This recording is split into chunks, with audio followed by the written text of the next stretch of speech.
आमच्याच गावामध्ये आहे, चिट्टी कॉलनी इथं आहे इथं, आणि इथं साप आलाय. कसं काय दिसलं ते भांडी घासलेली, सगळ्यांना भांडी घासलेली दिसलं. तर इथं साप गेलाय. ही पोती वगैरे रचून ठेवले त्यांनी, आणि इथं साप गेलेला आहे. पावसाळ्यात जास्त प्रमाणात साप असे आडोशाला येऊन बसतात.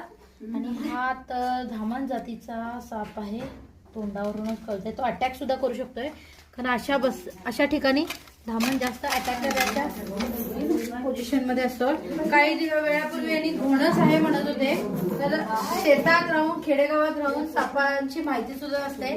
घोणस आणि ह्या सापामध्ये जमीन आसमानाचा फरक आहे, तरी ओळखता येत नाही साप लोकांना. तर हे खरंच खूप म्हणजे दुर्दैव म्हणावं लागेल. हा धामण जातीचा बिनविषारी साप आहे, याच्यापासून काही धोका नाही. उंदीर खाण्यासाठी हा साप घरामध्ये वगैरे येतो. अशा ठिकाणी असे साप राहायला पाहिजे. बिनविषारी साप शक्य